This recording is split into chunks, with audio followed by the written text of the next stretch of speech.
Much more to talk about, so let's get right to our panel. John Sitilides is a global risk analyst and consultant to the U.S. State Department.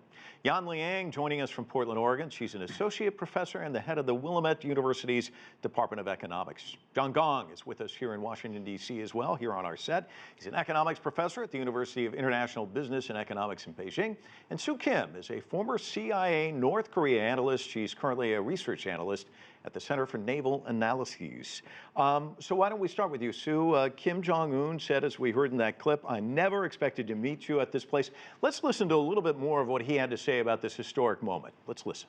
The fact that we are meeting and the fact that we are meeting in this place, where it is a symbol of separation between the North and the South, and where it reminds us of an unfortunate past, and the fact that our two countries, who shared hostile relationships for a long time, are shaking hands for peace, shows that today is different from yesterday. I also thought that it will show other countries that we can make a better future, and thought it will have a positive impact on our decisions. Soo, I want to get to you on this. I want to get your thoughts on this. First, I should say you're at the RAND Corporation now.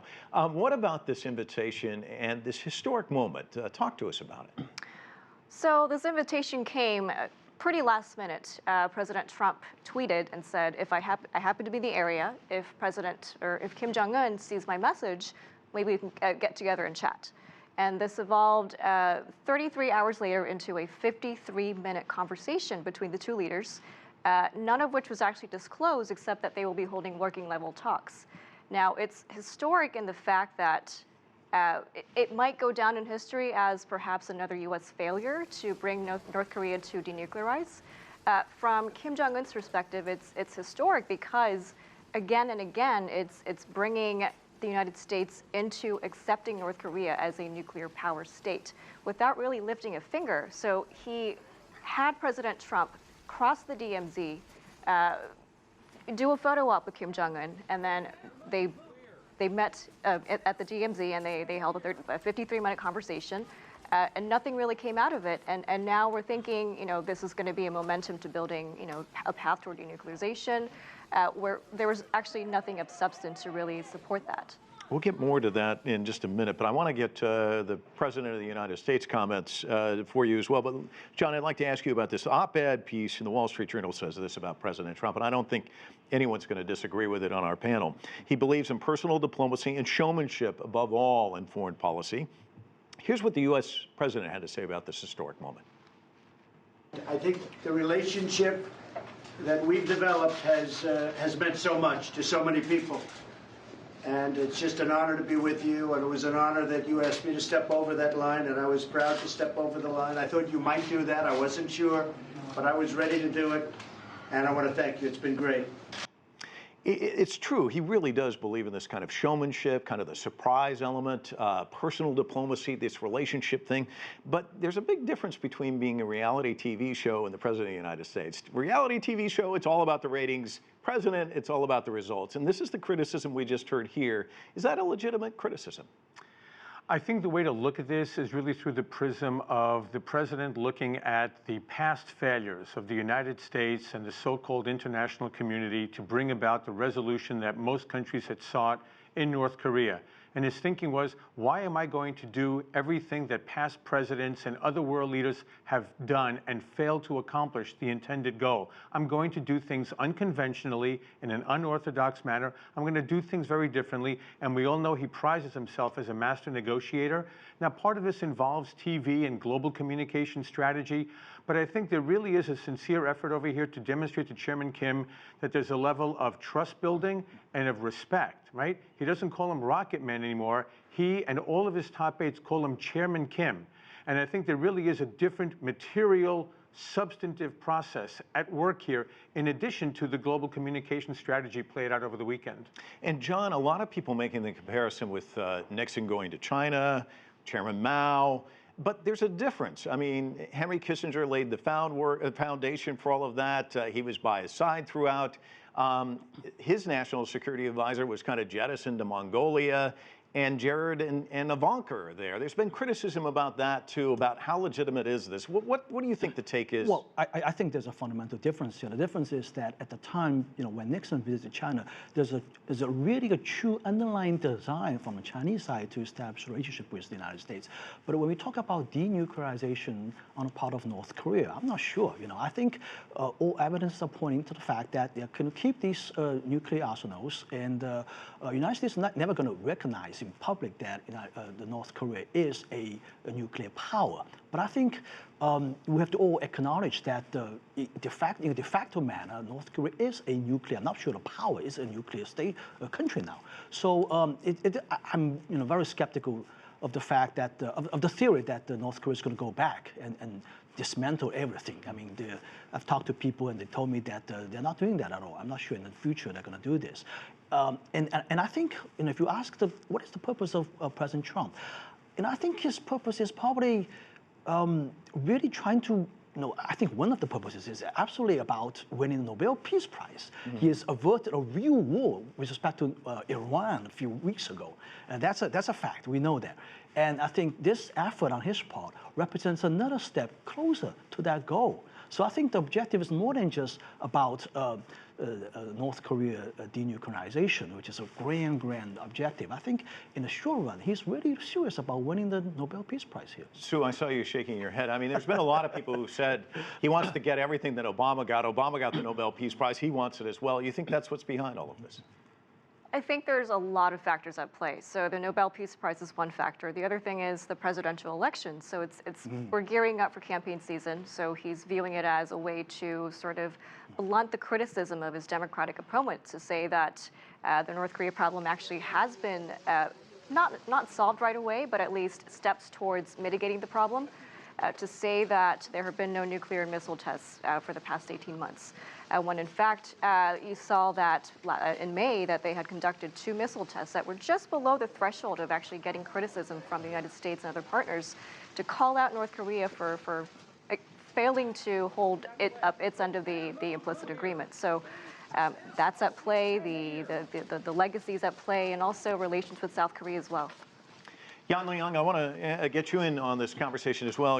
Trump has said the DPRK, if it gives up its nuclear ambition, it could be looking at economic prosperity. Of course, we talked a little bit about U.S. and China. We've seen China just rise up dramatically in the last 4 decades.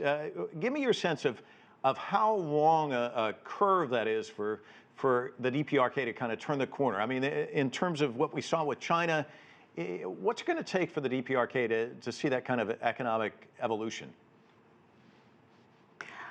This is a great question. I think what Trump has repeatedly said to Kim Jong-un is that I saw your country has a lot of potential. So I think this is another way to promote the kind of capitalism ideal, to say if your country can just follow the example of China or Vietnam, then you'll be able to build a prosperous market economy. So I think speaking with the same point where your previous speakers have talked about, I think for one, Trump has this MO. They're trying to push his rivals to the corner and have this very high demands for things, and then he will try to cozy up the relationships at the personal level, and then maybe asking for something slightly lower. So I think that is something that he wants to accomplish, and also to build the political assets after the failure of the previous Singapore and Vietnam summit with Kim. Mm-hmm. John, you were going to say something? Yeah, there were a number of very cogent points that are being brought up by all of the co-panelists here, and it could just be that President Trump, as in other areas of the world, is pushing the envelope as far as he can, making maximalist demands, knowing that in the end there'll be some type of a compromise. And if we're not going to achieve complete denuclearization as we understand it in the United States with North Korea, are there steps that can be taken in that direction, such as the dismantling of the most dangerous nuclear facilities in North Korea in exchange for a possible lessening of some of the most difficult sanctions for the economy there, or possibly the opening up of liaison offices as a little test, a prelude to possible full diplomatic relations, which is a major objective of the North Korea regime. New York Times says they may just go for a freeze. I mean, do you think that's likely? Sue? Well, so if we... I mean, will they ratchet it down, in other words? Well, so a freeze is not going to reduce the nuclear threat. It's essentially that's what it is. It's a freeze. It's not going to dismantle. It's not going to call for a declaration of all its facilities, of its sites. So that's only going to be a temporary stay on the grand North Korea strategy of using its nuclear weapons capabilities to get us to the point where we actually accept North Korea as a nuclear power state with the foot dragging, with the time delaying tactics. So the freeze is only going to be a plus to President Trump in saying that he has solved the North Korean nuclear problem within his time frame, but it's not going to rid us of dealing with the North Korean nuclear problem for the next however many years. You know, I want to get to the DPRK media because calling this get together this weekend is the meeting of the century, saying it shocked the world, opened the door to peace. But one expert says this is what peace looks like. Historic steps such as Trump walking into the DPRK, even for a moment, changes minds and perceptions. Here in the West, talk about Kim, he's just the butt of jokes all the time.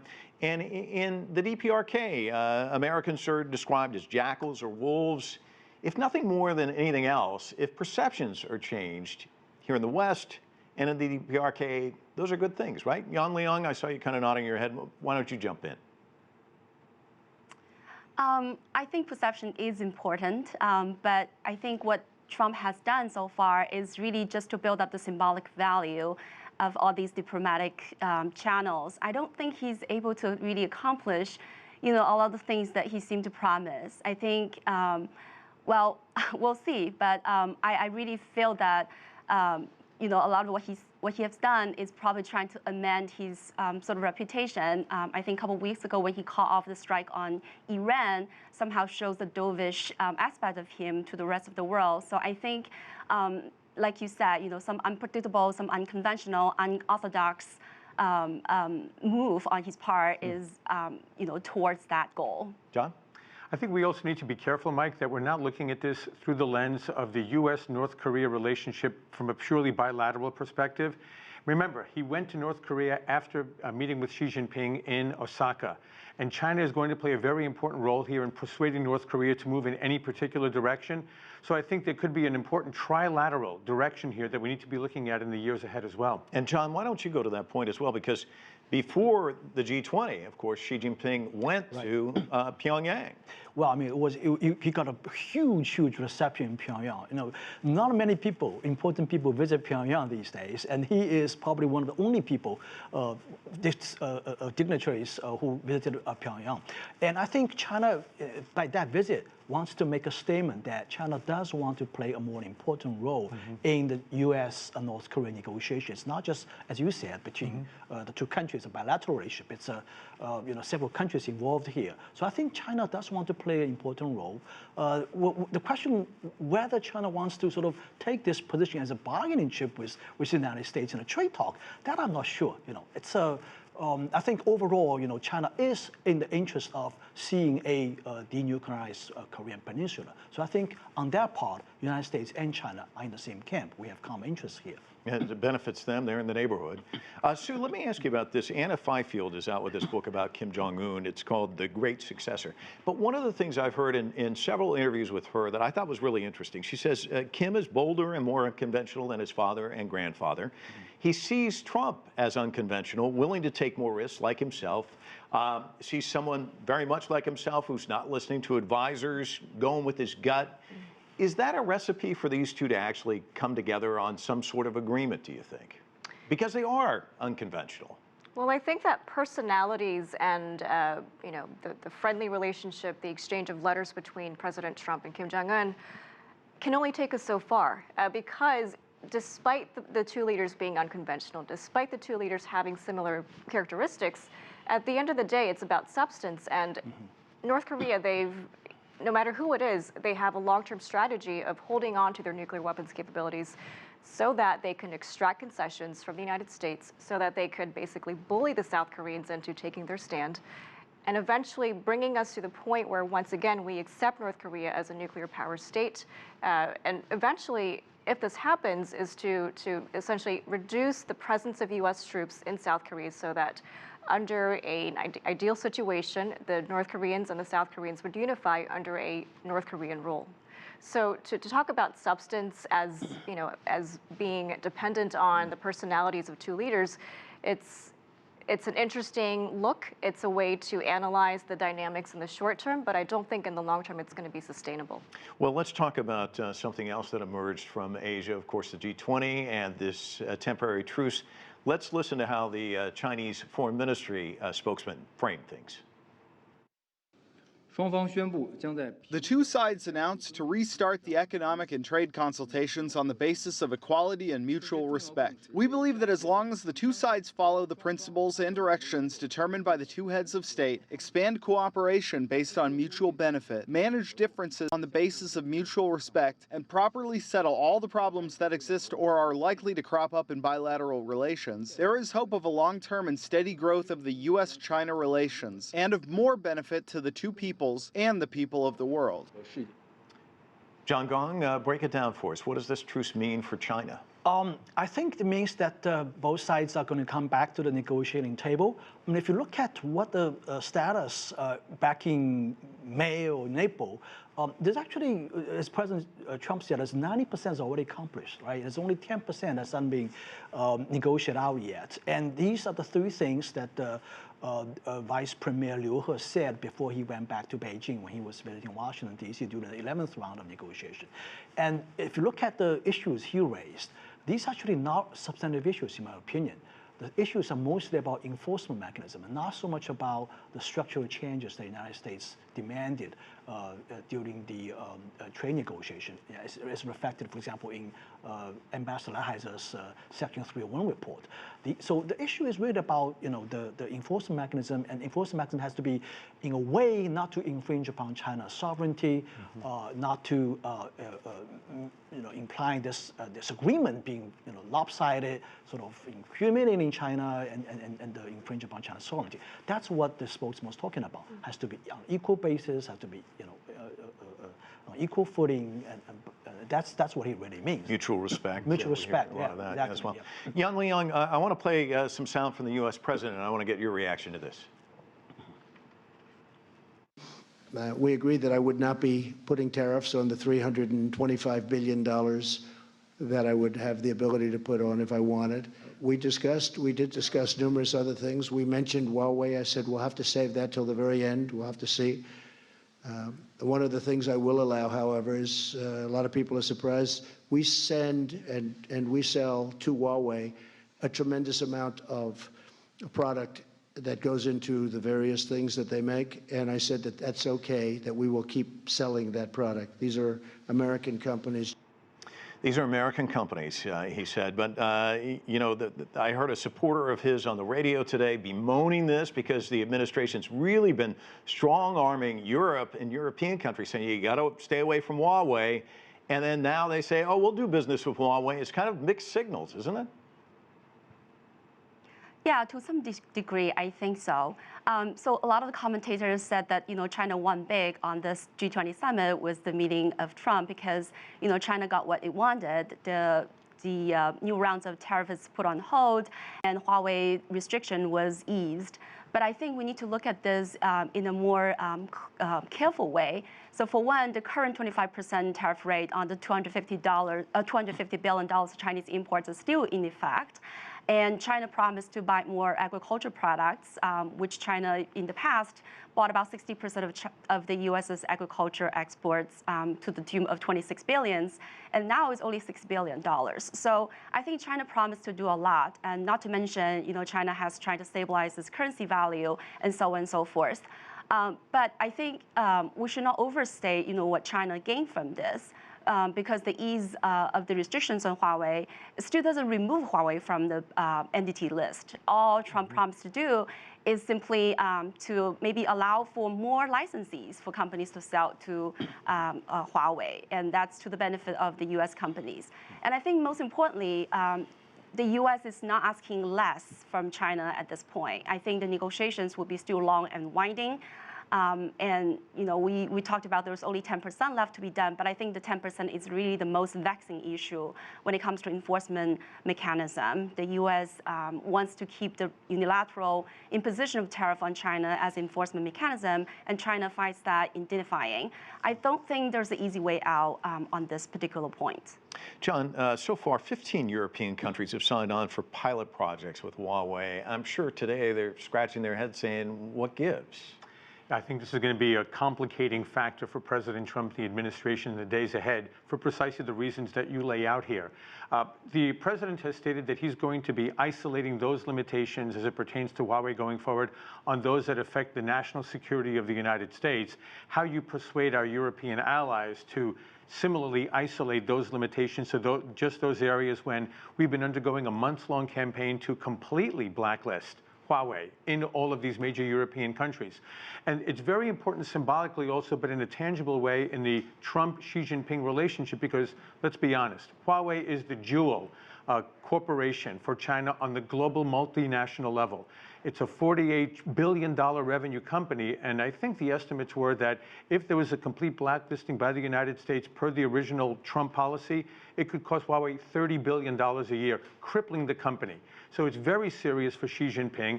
I think it was an important concession by President Trump, but he got what he wanted also, the resumption of trade talks and having this process continue. I think there's confidence on both sides. There can be a positive outcome here, but it may actually take years, not weeks or months. Positive outcome. Let's listen to what the president said in the Oval Office late today.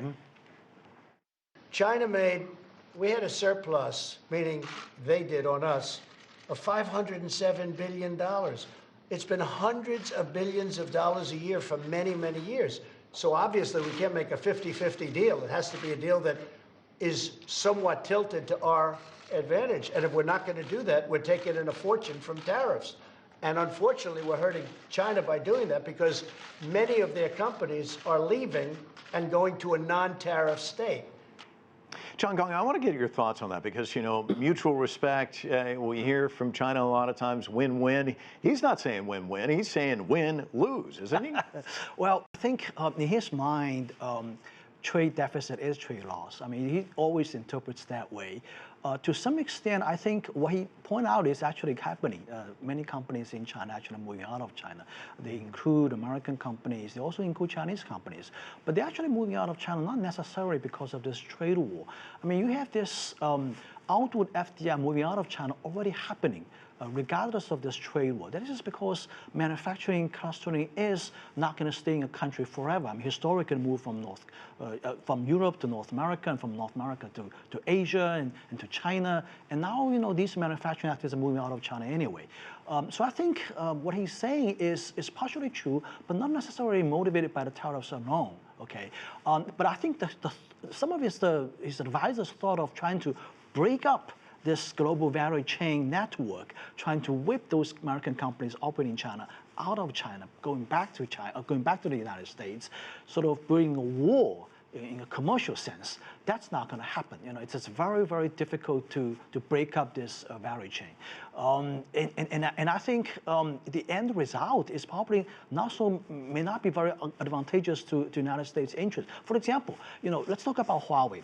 Huawei, even though they're buying American components now, but I think definitely Huawei learns the lesson. They're going to develop these products by themselves anyway, right? So how long is going to keep buying American companies' products in the future? That's not sure yet. So I think in the end, this incident itself sends a very good lesson to the Chinese side that from now on we have to be very careful, even though we're still buying American companies' products, but in the future, we'll wait and see. Well, we're going to have to leave it there. I want to thank all of you for joining us. It's been a great, robust discussion. We've got a lot more we could cover, but we don't have that much more time. So that's it for this edition of The Heat. I'm Mike Waldner in Washington, D.C. Thanks so much for joining us.